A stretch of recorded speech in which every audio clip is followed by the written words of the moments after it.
esta é também uma daquelas pedras que sofreu tratos de Pelé. Porque, de facto, ela foi encontrada, imagine-se, numa fossa cética. E a forma da pedra dá toda a ideia de se tratar de um lintel. Lintel que esteve, por conseguinte, na parte superior de uma porta do edifício a que se refere o início da construção ou o final da construção, mas depois há uma parte que é a parte de cima que de certeza serviu de local de passagem, porque a pedra saiu do sítio e foi depois reaproveitada justamente como local de passagem e deu, como há bocadinho disse, numa fossa cética de uma das residências, mas da residência paroquial.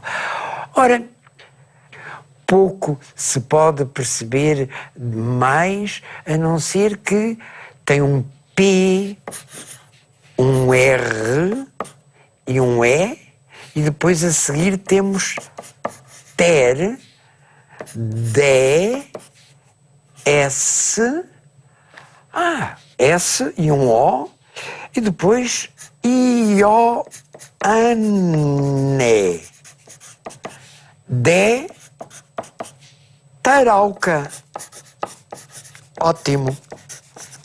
Temos, por conseguinte, a indicação de presbítero, que é o padre, de São João de Tarouca.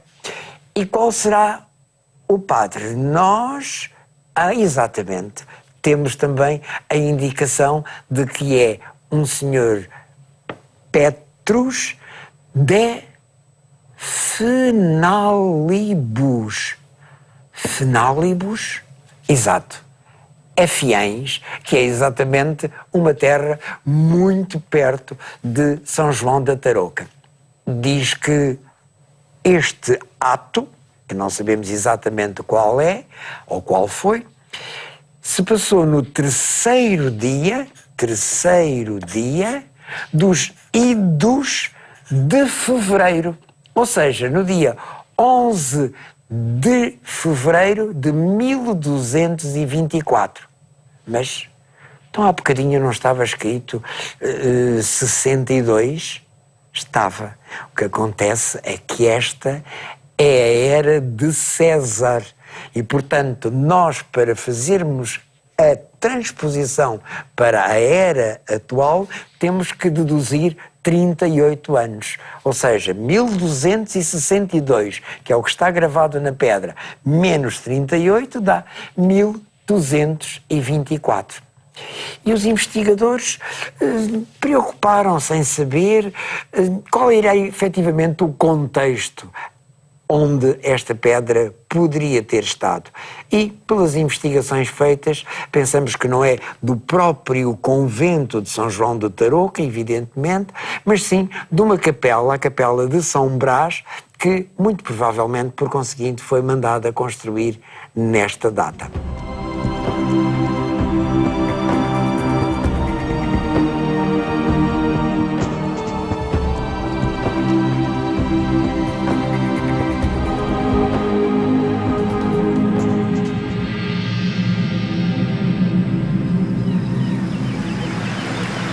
São límpidas e frescas as águas que correm por este vale. Os antigos chamavam-lhe o Vale Encantado.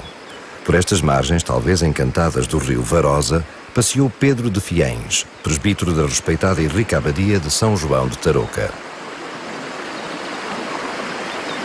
A água com fartura e boa terra eram essenciais para erguer um mosteiro que prezava a agricultura. Terá sido mesmo essa uma das razões para os monges de Cister terem ficado por aqui. Outra razão, de ordem sobrenatural, sugere que houve intervenção divina na escolha do lugar.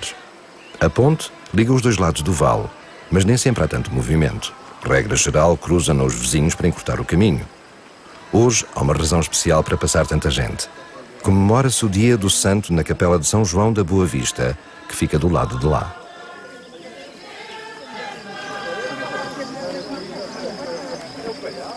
Diz o povo que a construção da capela se deveu a um milagre. Um pai ficou tão agradecido ao santo por ter devolvido a visão ao menino condenado à cegueira que lhe ergueu a capela, daí chamarem São João da Boa Vista.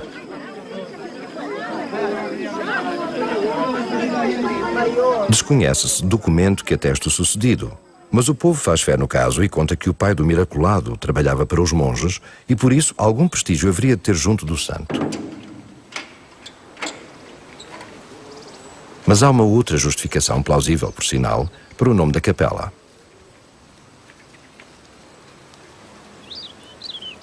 Daqui quase que se abrange todo o vale, uma belíssima vista, na qual sobressai o que resta do mosteiro de São João de Tarouca da Ordem de Cister. A primeira pedra desta casa conventual, irmã de muitas outras que se espalharam pela Europa, terá sido lançada no século XII. Estiveram presentes o arcebispo de Braga e os bispos de Lamego, Viseu e Porto. Hoje são ruínas. Mas ao longo de 7 séculos foram acrescentados edifícios, contratados mestres construtores e artistas que fizeram do mosteiro uma obra digna de ser comparada com as mais importantes casas da Ordem. Apesar das ruínas, há lugares cuja memória não se perdeu, por exemplo este, junto à cerca, um pátio de recreio dos monges com uma imponente fonte rematada em carranca e com o chão atapetado de lajes de granito. No alto da colina, as capelas de Santa Catarina, Santa Úrsula e Santa Umbelina estão muito danificadas, mas não perderam a majestade. As escadas bem lançadas ainda cumprem a mesma função. O mesmo não se pode dizer de algumas estátuas e obras de arte destruídas ou perdidas durante as guerras liberais e o posterior retalhar das terras do mosteiro.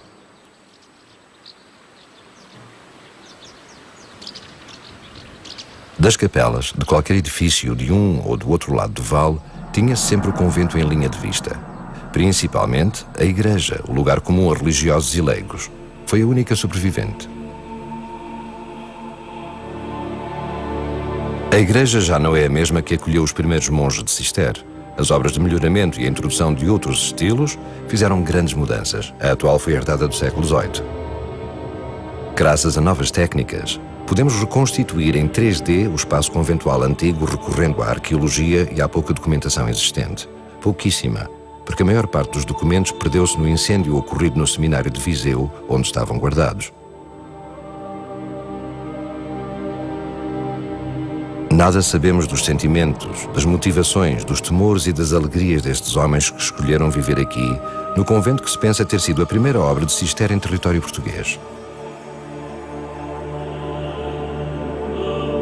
A vida seria como nos outros mosteiros da Ordem, todos filhos da abadia francesa de Claraval, na Borgonha, um eterno ora et labora, reza e trabalha.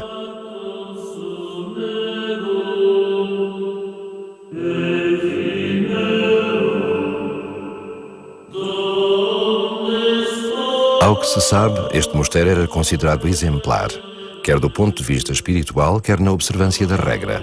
Os religiosos rezavam muito e isso ficou-lhes marcado nos ossos exumados nas escavações arqueológicas. Foram assinaladas graves deformações no pescoço e nos joelhos por passarem muitas horas no coro ou ajoelhados a rezar na igreja.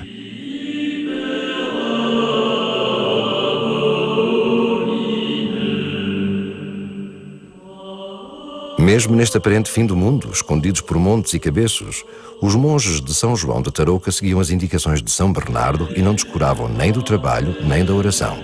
Mas não se coibiam de saber o que se passava longe do convento.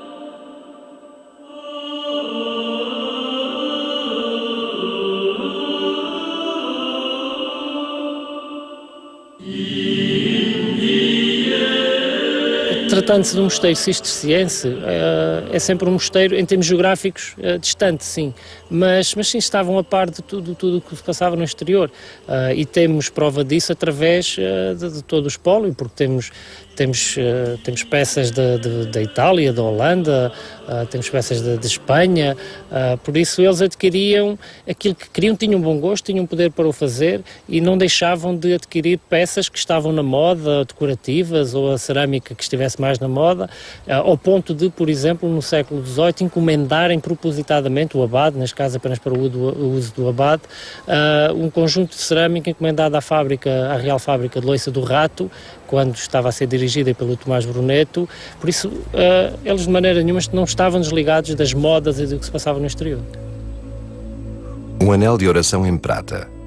estava escondido dentro de uma panela na parede da sala do capítulo. Talvez pedisse as bênçãos de Deus para o mosteiro. Outras peças foram encontradas nas ruínas. Feitas em cacos, ficaram depositadas nas lixeiras do convento durante séculos. Algumas são simples objetos utilitários do cotidiano, em barro, mas não só.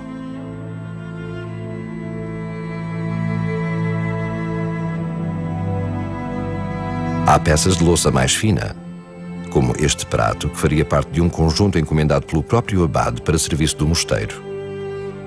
Ou esta jarra que nada deve à simplicidade.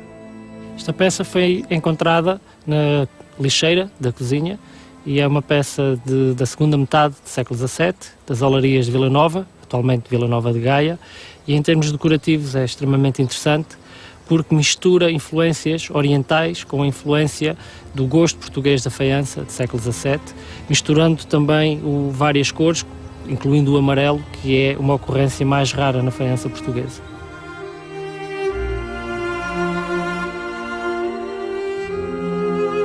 Eles alimentavam-se muito bem.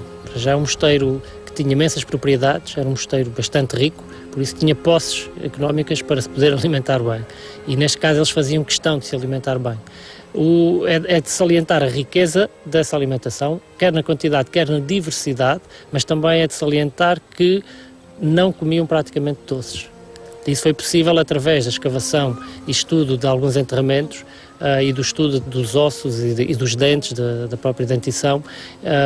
Comiam muito bem proteínas, hidratos de carbono, mas comiam muito pouco doçaria e praticamente nenhum açúcar refinado.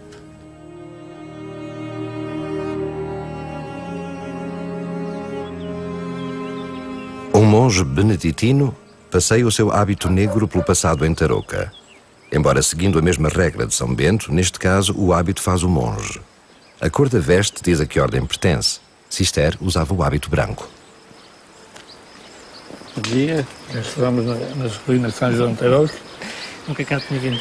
Alguma vez já tenho cá vindo, Já tinha visto tudo escavado? Tudo escavado, mais ou menos, parte sim, parte não, mas... Agora ainda está com... Não é a primeira visita, mas mesmo para quem os espaços conventuais são familiares, o terreno vazio, desprovido das antigas divisórias, requer muita imaginação para ser compreendido. Neste caso estamos na aula dos conversos. Aqui já estaríamos a entrar no claustro, cozinha, refeitório, calfatório, aula dos monges, sala do capítulo, com sacristia. Infelizmente a destruição foi enorme, não é? Com um desmantelamento quase total. Pelos dados que são acrescentados, quase podemos ver um monge orando em silêncio a caminho da igreja, gelado pelo frio agreste que entra impiedoso por todas as aberturas do edifício. Num momento de fraqueza, talvez sucumbisse à tentação de parar no calefatório. O calefatório é interessante no caso dos mosteiros cistercienses porque é a sala onde os enfermos, por exemplo, pernoitavam, dado o frio nas celas, e quando estava doente então sim, permitia-se que o monge pernoitasse no calefatório, e por isso ao longo dos tempos o calefatório acabou também por receber botica e transformar-se numa espécie de enfermaria que não existia originalmente na planta cisterciense, e a sua localização é próxima ao scriptorium, portanto à sala dos monges, exatamente para que os monges copistas pudessem no inverno por vezes vir ao calefatório aquecer as mãos e voltar depois ao seu trabalho minucioso de cópia. Toda a vida do monge, todo o horário do monge é preenchido pela oração, desde a hora de prima até vésperas, ou até vésperas. Aqui há uma diferença, naturalmente, que naquela altura a hora de prima é quando raiava a luz do dia, porque não havia a luz elétrica. Depois tínhamos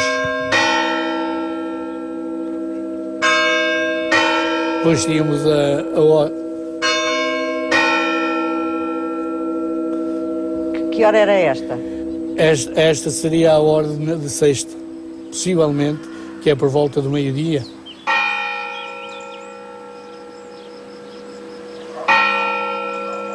Ao meio-dia regressam ao mosteiro, rezam. Os que estiverem no mosteiro rezam. Os que estão longe rezam no próprio local onde estiverem. Os que vão de viagem é a mesma coisa, claro que isto estamos a falar no que a regra diz. Hoje não será bem assim, embora se mantenha toda esta dinâmica. eletricidade e os relógios mudaram a vida dos mosteiros e dos monges. As rotinas de hoje não incluem o toque dos sinos, nem as vestes talares. Muitos monges já nem sequer se distinguem pelo vestuário nem pelas tarefas que executam, e raros são os que vivem isolados fora do século.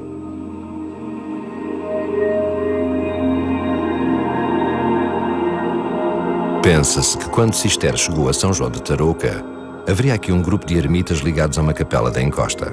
Não passou muito tempo até Cister se instalar definitivamente com as boas graças de Dom Afonso Henriques. Nascida no século XI em França, a Ordem de Cister assumiu-se como oposição ao que se passava dentro da Ordem de Cluny. O que a regra de São Bento dizia e a vida levada pelos monges não estava conforme. A austeridade pregada no início transformara-se em Fausto. A fundação da nova ordem religiosa teve as suas peripécias e os seus avanços e recuos, mas venceu. Podemos dizer que a primeira reforma monástica é a separação entre Cluny e Cister. Ou melhor, é a reforma de São Bernardo de Claraval, que, não contente com o que a vida em Cluny tinha atingido, porque era uma vida faustosa, era uma vida de luxo, é verdade, e a história não desmente, então eles foram para uma vida mais apertada, mais rígida. Aquilo que eles diziam era fazer a releitura da regra de São Bento, mas numa posição radical. Então, enquanto Cluny tinha o ora e o labor, e o labor era mais intelectual, que eram as pinturas, os pergaminhos, as escolas, a Cister vai para o outro ramo, vai para a agricultura. Portanto, o labor deles é o campo. E aqui depois, nós vemos que todos os mosteiros cistercienses têm, ainda hoje têm, imensas propriedades que eles próprios cultivam. Mas eram os monges que as cultivavam, numa primeira fase.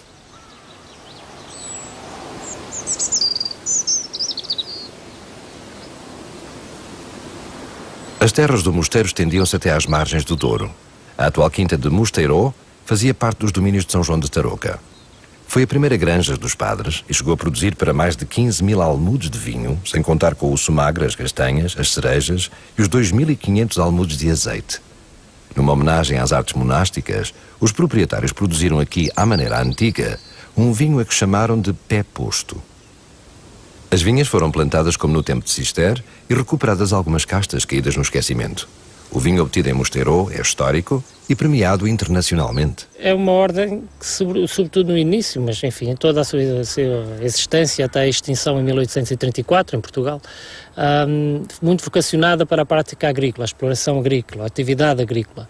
E logo desde o início eles sabem gerir muito bem uma política de compra, mas também de troca de propriedades, de doações de propriedades, como uma estratégia muito clara que atravessa séculos, de conseguir juntar as pequenas propriedades e constituir grandes propriedades que depois vão estruturar com cercas, com celeiros, com estruturas de irrigação e transformar aquilo que antes eram pequenos terrenos, pequenos minifúndios, em grandes unidades agrícolas com uma produtividade que antes nesta região nunca se tinha visto. Por isso eles trazem, sobretudo, também trazem algumas técnicas, mas mais do que as técnicas é a estratégia pensada, planeada e a longo prazo que atravessa séculos. Ainda hoje são visíveis alguns vestígios físicos dessa estratégia. O marco separava as terras de Tarouca das que pertenciam ao vizinho convento de Salzedas, ambos cistercienses e muito ricos em propriedades. A atual aldeia do Coto também pertenceu ao mosteiro por dádiva real. Tinha regras próprias e gozava da proteção dos monges. No início, o lugar era apenas uma granja, que depois evoluiu. A maioria das casas em pedra de traça simples estão desabitadas, fechadas nas suas histórias antigas. Era habitual que fossem construídas com pelo menos uma janelinha virada para o mosteiro para dar conta de alguma alteração, acudir a um chamamento, qualquer coisa que os frades precisassem. Procurando com algum cuidado, ainda se encontra aqui e ali pedras que pertenceram aos edifícios conventuais. Quando o mundo desabou para a Ordem de Cister em Portugal, houve quem se aproveitasse para levar uma ou outra pedra já talhada. Estes aproveitamentos aconteceram com quase todos os monumentos que estiveram muito tempo ao abandono. A gente do Coto conhece-se toda. Já são poucos os que por cá andam todo o ano. Esta mais estragadita, porque eu estive, quando vou para Lameiro, para casa da minha filha, quando parti o pé. Ninguém se lembra da última vez que nasceu aqui uma criança. Mesmo que a aldeia fervilhasse de gente, já ninguém nasce em casa. Como aconteceu um pouco por todo o país, a aldeia foi perdendo gente. Só ganha algum ânimo durante as férias de avós e netos ou nos fins de semana em que certos trabalhos agrícolas requerem mais urgência.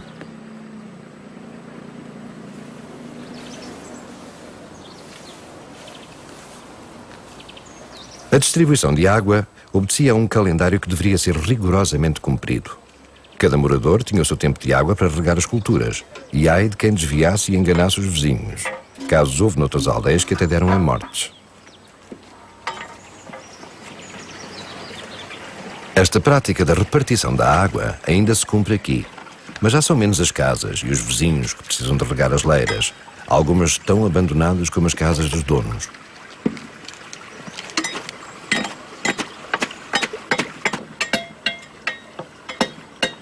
Com perícia e rapidez, tapa-se uma saída e destapa-se outra. Agora é só esperar que a água chegue onde deve. O resto é trabalho de enxada.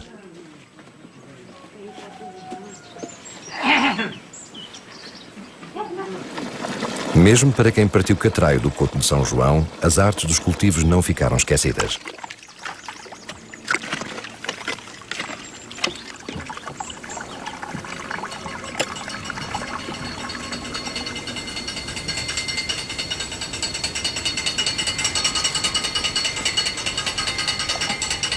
Em família fazem-se jeitos uns aos outros. Hoje podes tu, amanhã posso eu. Primos, irmãos ou só vizinhos chegados juntam-se para aproveitar da terra aquilo que ela sempre deu em abundância.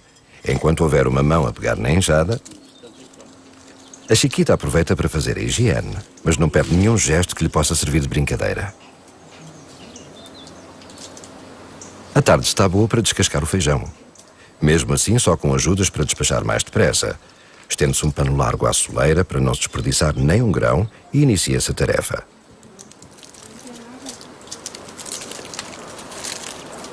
Ela estava na lavadaria.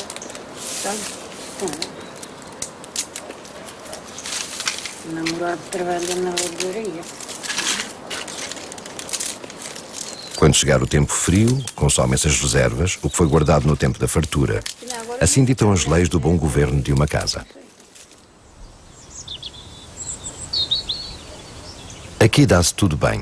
Fruta, legumes de toda a espécie, tubérculos, cereais e, ultimamente, tiveram todos uma surpresa.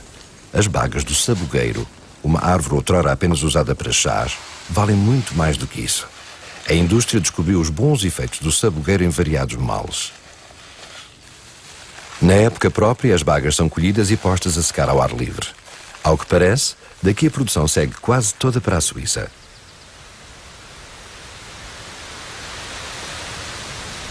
Do Couto partem vários caminhos que vão dar ao convento, como convinha ao trato diário entre os camponeses e os senhores da abadia.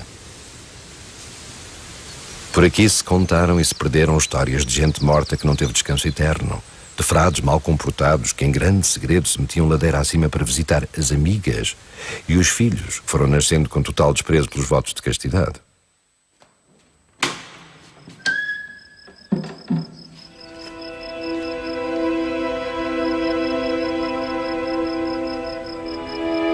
Solitária, a igreja manteve-se de portas abertas ao culto. Padeceu durante algum tempo de abandono, perdeu a elegância que possuía, mas sobreviveu. Atualmente recuperou algum do esplendor antigo. No século XVIII, a igreja recebeu este órgão de tubos em talha de um mestre portuense.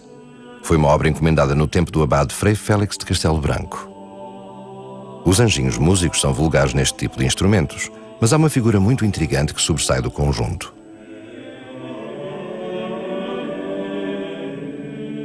Parece a proa de um navio ou alguém pendurado no órgão.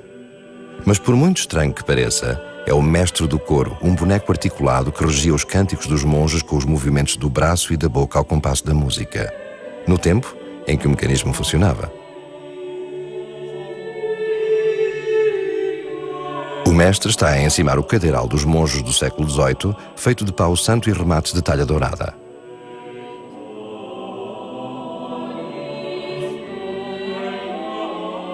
Na Capela Mor, painéis de azulejos contam a lenda da fundação do mosteiro.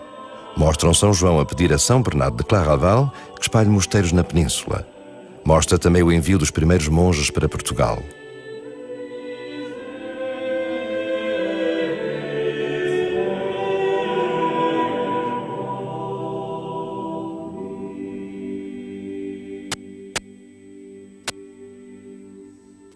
São Bernardo está presente por toda a igreja e as pinturas mostram as figuras históricas que se destacaram na Ordem de Cister: abades, papas, mártires, santos.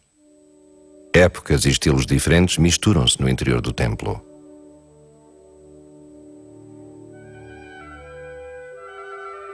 Nem sempre se sabe quem foi o autor, como no caso desta Virgem com o Menino, e que toda a gente conhece como a Senhora da Laranja, do século XIV.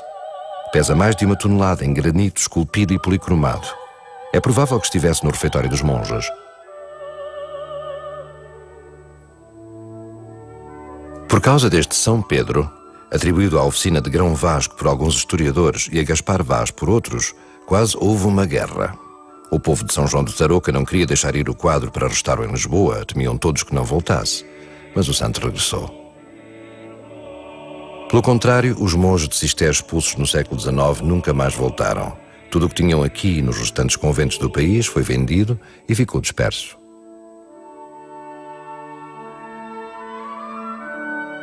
Entre outras coisas, escapou este óleo sobre madeira do século XVI atribuído a Gaspar Vaz. Como nos contam as piedosas hagiografias dos santos, o bem sempre vence o mal, por mais sofrimento que acarrete.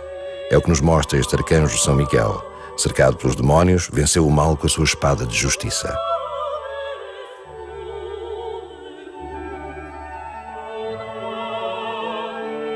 A pedra de Pedro não nos fala de santidade, mas de um homem, um presbítero, de quem não se conhecem nem as virtudes nem os defeitos. Apenas se sabe que veio de Fiães para Tarouca.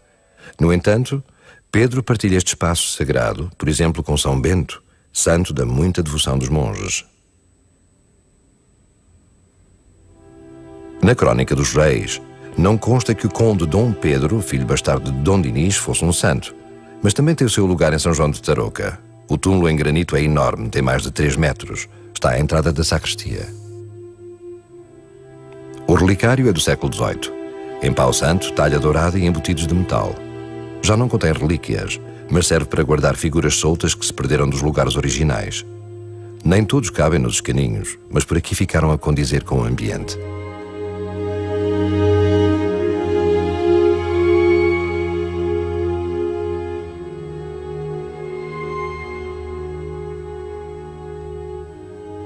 A sacristia foi construída no século XVII, século em que também foi feito o arcaz de pau santo onde se guardam os paramentos. Para que ninguém nunca se esqueça dos primórdios de Cister, a vida de São Bernardo está pintada a óleo sobre tela, um trabalho mais antigo que o arcaz.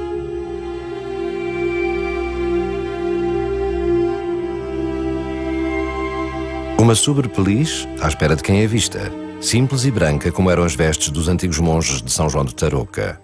Novamente São Bernardo, o monge que quis voltar à pureza dos ensinamentos de São Bento. Uma escultura quase em tamanho natural ocupa o altar que lhe foi destinado numa das cabeceiras do templo, nesta que também é a sua casa. Dentro de pouco tempo a igreja, agora vazia, vai encher-se dos sons da recitação do terço. Não que seja tarde, mas apesar de o sino já não lembrar aos monges o dever da oração, ficou um velho hábito, o de marcar a vida ao compasso das antigas regras do mosteiro.